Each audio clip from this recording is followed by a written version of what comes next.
पिछले लेक्चर में मैंने क्रोनिग पेनी मॉडल के एक सरलीकृत संस्करण के माध्यम से बैंड की उत्पत्ति दिखाई थी।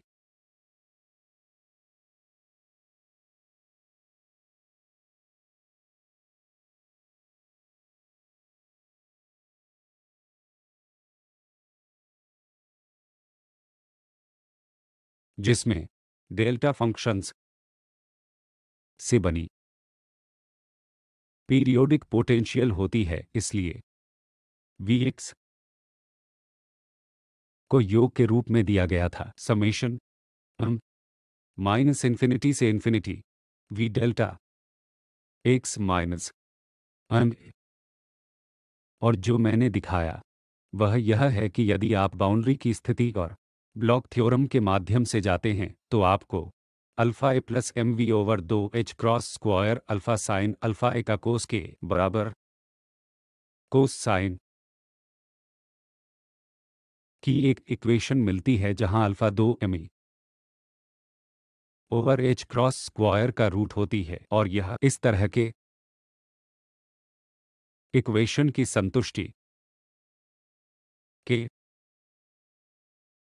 लिए एक तस्वीर की ओर जाता है और एनर्जी मौजूद है क्योंकि दाहिने हाथ की ओर एनर्जी बैंड के नीचे रहनी चाहिए क्योंकि दाहिने हाथ की -1 और 1 के बीच होनी चाहिए और इसलिए एनर्जी केवल इन बैंडों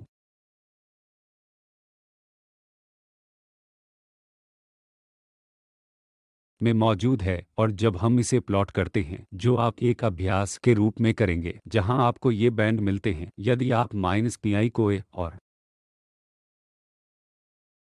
-pi के बीच सीमित करते हैं तो आपको इस तरह के एनर्जी बैंड मिलते हैं।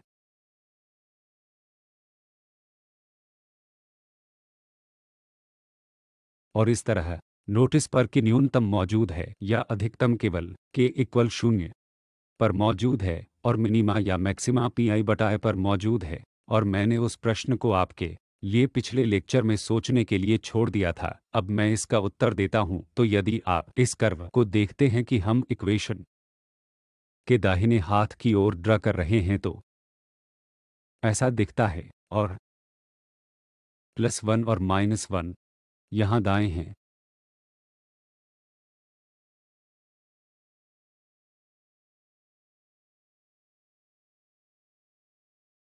और एनर्जी इस मानचित्र में है।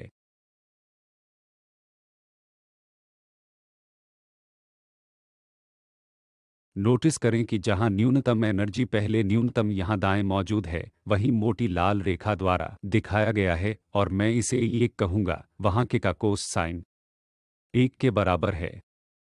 और इसका मतलब है कि के 0 के बराबर है। अगर मैं खुद को के बी के बीच -पाई बटाए और पाई बटाए तक सीमित करता हूं तो इसका एकमात्र उत्तर के बराबर 0 है। तो पहला न्यूनतम 0 पर मौजूद है जो यहां दाएं दिखाया गया है। तब ऊर्जा की अधिकतम एनर्जी इस I2 पर मौजूद होती है जो हरी वर्टिकल रेखा I2 द्वारा दिखाई जाती है और वह एक I2 कोस साइन -1 के बराबर है। तो इसका मतलब है कि के बराबर प्लस या माइनस पाई बटाए है। और इसलिए आप यहां हरे रंग से दिखाए गए अधिकतम को देखते हैं। अगली न्यूनतम इस चमकदार हरी रेखा पर मौजूद है जो यहां फिर से मोटी चमकदार हरी रेखा I3 द्वारा दिखाई गई है जहां कोस साइन के फिर से -1 है और इसलिए के बराबर प्लस या माइनस पाई बटाए है। और इसी तरह आप देख सकते हैं कि के पर न्यूनतम और अधिकतम एनर्जी बैंड कैसे मौजूद हैं के बराबर 0 या के बराबर पाई बटाए या माइनस पाई बटाए। तो इस लेक्चर में आइए हम इस बात पर ध्यान दें कि एक सिस्टम के भौतिक गुणों की टर्म्स में इसका क्या अर्थ है जब उसके लिए एनर्जी बैंड होते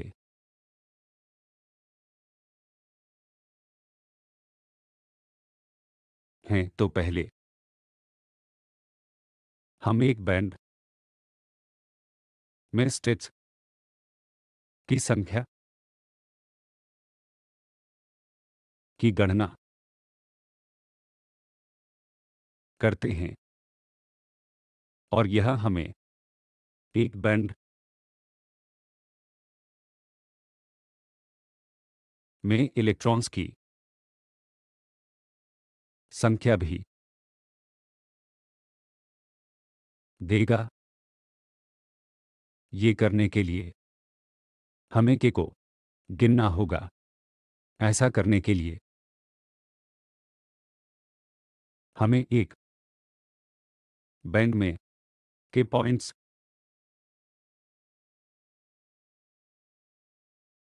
की संख्या गिनने की आवश्यकता है।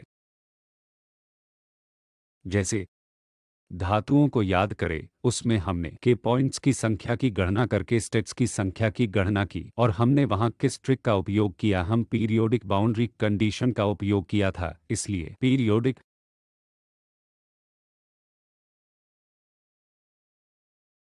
बाउंड्री कंडीशन का उपयोग करें तो मान लीजिए कि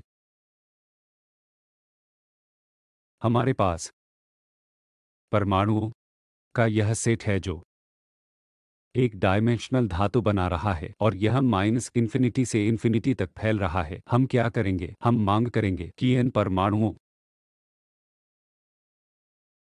से अधिक वेव फंक्शन स्वयं को दोहराएं तो फाई एक्स प्लस और ए बी बराबर फाई। यह एक पीरियोडिक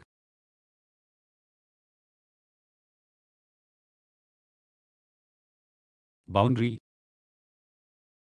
कंडीशन है। यह के बराबर है। याद करो कि हमारे पास धातुओं में फाई एक्स प्लस एल बराबर फाई एक्स था। यह उसके बराबर है। एल को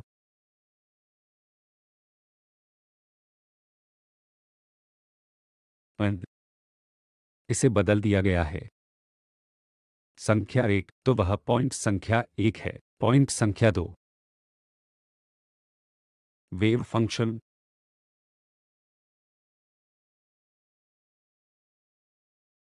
भी ओवर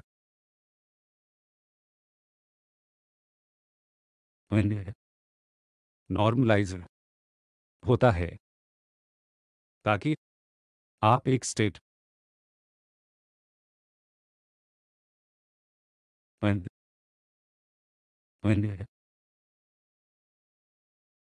प्रत्येक स्पिन के लिए ठीक एक इलेक्ट्रॉन वहन करें।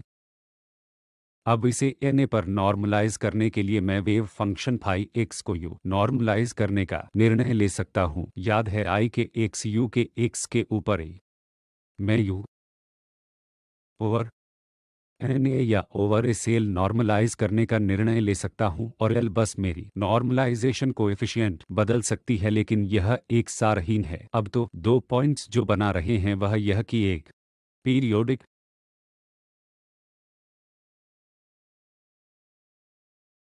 बाउंड्री कंडीशन ओवर एन और दो वेव फंक्शन सामान्यीकृत ओवर एन। इसलिए यदि हम पहला पॉइंट करते हैं तो मेरे पास आई के एक्स के ऊपर ई आई के एन के ऊपर ही समय का यू के एक्स प्लस एन ए बराबर है आई एक्स के ऊपर ई आपके के एक्स। मैं यू वाले हिस्से को रद्द कर सकता हूं क्योंकि पीरियोडिक उपयोग कर मैं ई राइज को रद्द कर सकता हूं और आई के एक्स भाग को बढ़ा सकता हूं और मुझे पीरियोडिक बाउंड्री कंडीशन से जो मिलता है वह यह है कि ई राइज टू आई के एन एक के बराबर है और इसलिए के एन ए टाइम में दो पी आई के बराबर होता है और संख्या n n 0 1 से 2 तक और -1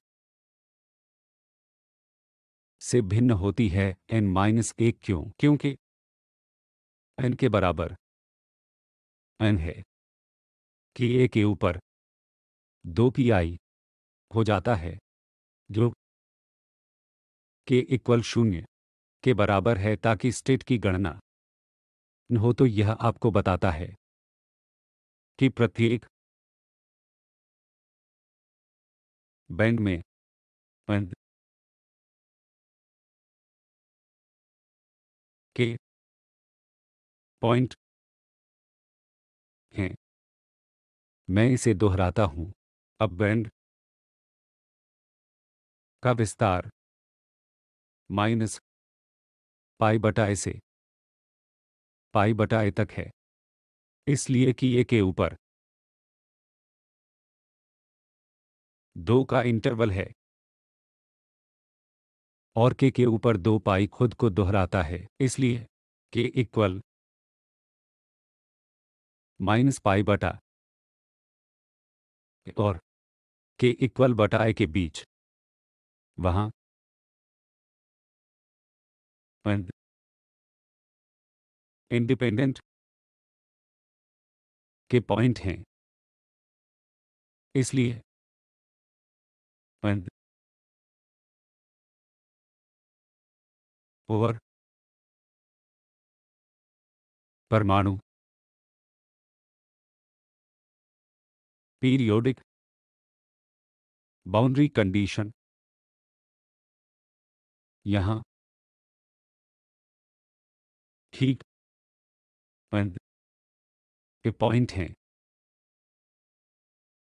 x मेरे सिस्टम में n ओवर पीरियोडिक चीज है और फिर यह खुद को दोहराता है, इसलिए मुझे यहां केवल एक हिस्से पर ध्यान केंद्रित करने की आवश्यकता है। इसलिए यदि मैं अब बैंड को प्लॉट करता हूं तो ये n बिंदु हैं।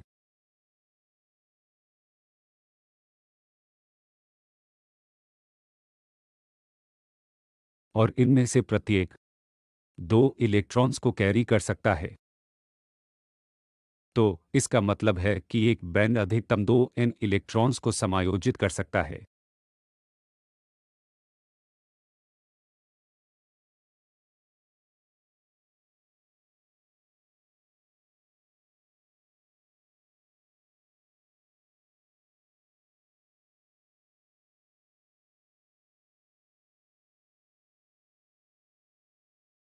तो मान लीजिए मेरे पास यहाँ एक बैंड है। अधिकतम संख्या में इलेक्ट्रॉन 2n को समायोजित कर सकते हैं और यदि प्रत्येक एटम 2n इलेक्ट्रॉन देता है तो यह पूरा बैंड भर जाएगा।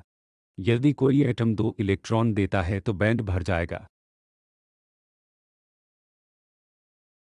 यदि कोई एटॉम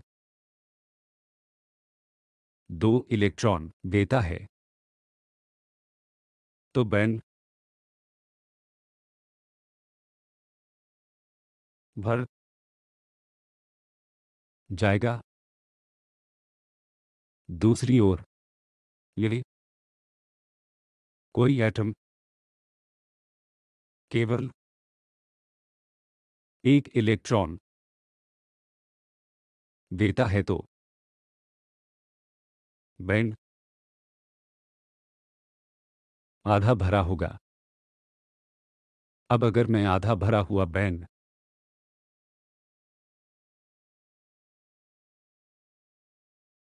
लेता हूं, यदि बैंड आधा भरा हुआ है और मैं इन इलेक्ट्रॉन्स को एक पाई इलेक्ट्रिक फील्ड द्वारा कुछ एनर्जी देता हूं तो वे एनर्जी ले सकते हैं और उच्च स्तर पर जा सकते हैं और इससे चालन हो सकता है। तो एक धातु वह है जहां बैंड आधा भरा हुआ है। दूसरी ओर अगर मेरे पास एक बैंड है जो पूरी तरह से भरा हुआ है अगर मैं इन इलेक्ट्रॉन्स को एनर्जी देता हूं तो उनके पास जाने के लिए कोई अन्य जगह नहीं है। पाउली अपवर्जन द्वारा प्रमुख निम्न एनर्जी इलेक्ट्रॉन ऊपरी ऊर्जा इलेक्ट्रॉन में नहीं जा सकते हैं, इसलिए वे कंडक्ट नहीं करेंगे। इसलिए एक भरा हुआ बैंड कंडक्ट नहीं करता है और यह इंसुलेटर देता है। अब अगर मेरे पास एक बैंड है जो पूरी तरह से भरा हुआ है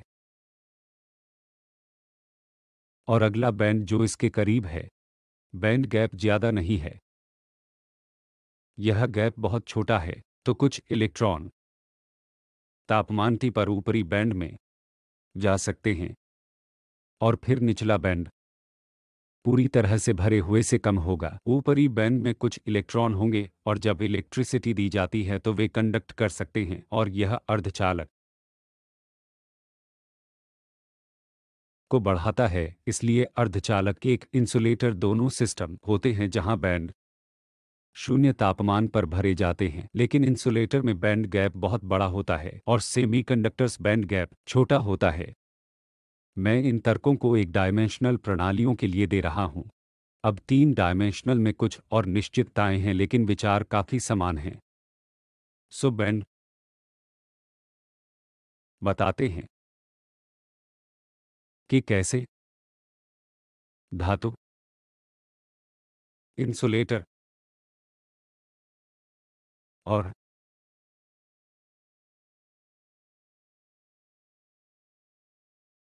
अर्धचालक बैंड भरकर उत्पन्न होते हैं और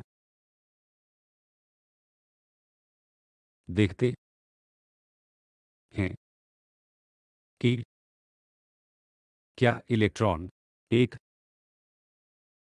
अप्लाइड फील्ड से एनर्जी को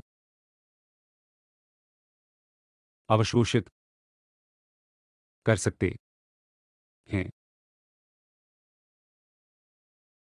तो यह एक पीरियोडिक सिस्टम में उत्पन्न होने वाले बैंड का निहितार्थ है। एक सवाल जो अक्सर उठता है, जिसका उत्तर मैं अब देने जा रहा हूं, जब पीरियोडिक बाउंड्री कंडीशंस का उपयोग लेंथ n पर किया जाता है। क्यों? समान डिस्टेंस l के ऊपर वेव फंक्शन को भी सामान्यीकृत किया जाता है। हमने यह धातुओं के लिए किया था, हमने अभी अर्धचालकों के लिए किया था। और यह प्रश्न महत्वपूर्ण है क्योंकि बैंड को भरने से कितने इलेक्ट्रॉन ले सकते हैं, यह इस बात पर निर्भर करता है कि वेव फंक्शन में मैं किस लेंथ को नॉर्मलाइज कर रहा हूं। और इसका उत्तर है कि पीरियोडिक बाउंड्री कंडीशंस को लागू करके एक का अर्थ है कि सिस्टम दोहराता है, या बेहतर शब्द खुद को उस लेंथ एल पर दोहराता है जहां पीरियोडिक बाउंड्री कंडीशंस लागू होती हैं।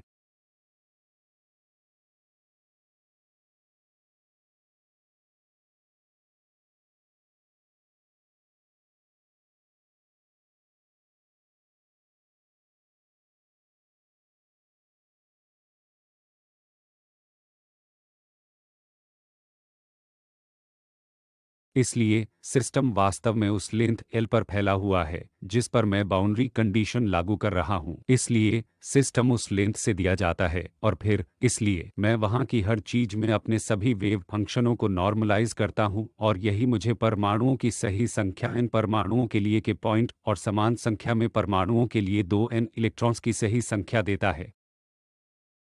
तो इस लेक्चर को समाप्त करने के लिए हमने पीरियोडिक पोटेंशियल में गठित बैंड द्वारा धातुओं, इंसुलेटर और अर्धचालकों को समझाया है।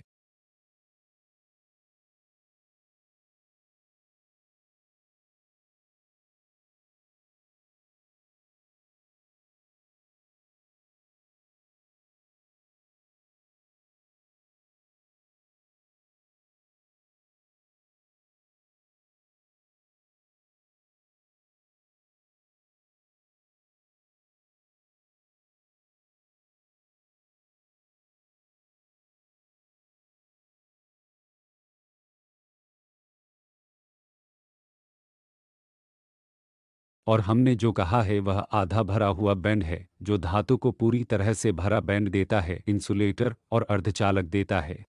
यह बड़े गैप के लिए है और यह छोटे बैंड गैप के लिए है।